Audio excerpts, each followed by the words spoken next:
सकाळचे 4 वाजले आहेत. जे नवीन चॅलेंज मी घेतलं आहे ना, त्याचा आज दुसरा दिवस. सुप्रभात मंडळी, कसे आहात सगळे? Welcome back to your channel. मी अमृता. ह्या पहाटेच्या शांततेत मला माझ्या मनाचा आवाज स्पष्ट ऐकू येतो.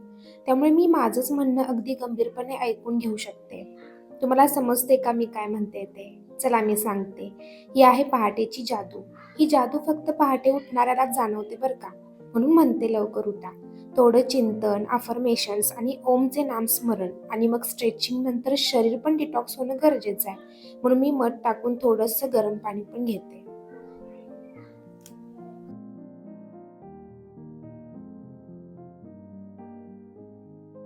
प्रत्येकाच्या मनातला एक कोपरा प्रत्येकाने प्रेमाने जपलेला असतो. तसाच एक कोपरा प्रत्येकाच्या घरात सुद्धा असतो, जिथे आपल्याला खूप कम्फर्टेबल फील होत असतं. आपलंच राज्य असल्यासारखं वाटतं. मला कम्फर्टेबल फील करून देणारा हा कोपरा. या कोपऱ्यातच माझे बरेचसे डिसिजन्स फिक्स होत असतात, विचार पक्के होत असतात. लिहिणं मला मनापासून आवडतं. मला वाटतं की चांगले विचार लिहून काढले की ते आणखीन दृढ आणि ठळक होतात. तर वाईट आणि दुःखी विचार लिहून काढले तर मनातलं ओझं कमी होतं आणि ते वाईट विचार फुसट होतात. म्हणून मित्रांनो, मला तुम्हाला सांगायला आवडेल की मोठी स्वप्न पाहणं, अगदी अशक्य वाटणारी ध्येय किंवा उद्दिष्टे उराशी बाळगणं, ती साध्य करण्यासाठी आपल्याला वेळेचं, ऊर्जेचं आणि साधनांचं नियोजन करणं गरजेचं आहे. आणि ते आपल्या जर्नलमध्ये लिहून काढणं तर खूपच महत्त्वाचं आहे. यातून आपला जीवन प्रवास अगदी स्पष्ट आणि स्वच्छ दिसायला लागतो. जी एखादी गोष्ट आपण सतत विचार करत असतो ना, ती एका कागदावर जर आपण लिहून काढली तर ती पूर्ण होण्याची शक्यता आणखीन वाढते मंडळी. अब्जाधीश माणसं पैसा गोळा करण्यावर आपले चित्त स्थिर करतात. खूप पैसे मिळवून ते साठवण्याकडे त्यांचे चित्त गुंतलेले असते. एक जपानी म्हण आहे, पैसे मिळवणे वाळूत टाचणीने खणण्यासारखे असते आणि पैसे गमावणे हे वाळूत पाणी ओतल्यासारखे असते. समजते का काही? बुद्धीबरोबर शरीराला ताजं ठेवायचं काम या बॉटल ताईकडे आहे. स्वतःची काळजी सर्वात जास्त चांगली आपण स्वतःच घेऊ शकतो. वातावरणाचे पैलू जसे बदलतात ना, तसे आपले दिवस पण बदलतात.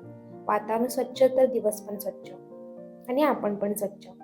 भक्तीचं म्हणायला गेला तर मी प्युअर संतांच्या विचारावर चालणारी आहे. माणूस पूजा करतो, पण हे मान्य करत नाही की देव चराचरात आणि कणाकणात आहे आणि तो प्रत्येकामध्येच वसतो. जगद्गुरु तुकोबारायांनी सज्जन माणसांमध्ये देव शोधला. त्यांनाच देवापेक्षा जास्त किंमत दिली.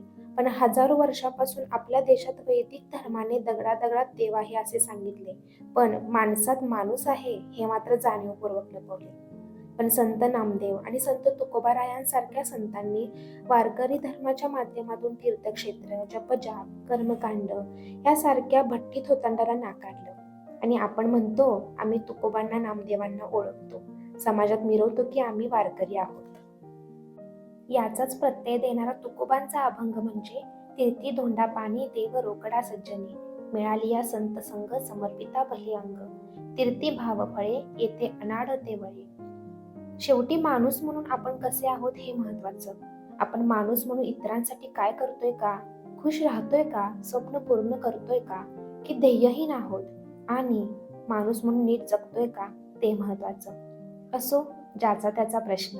मंडळी, चॅनलला नक्की सबस्क्राईब करा, लाईक करायला विसरू नका.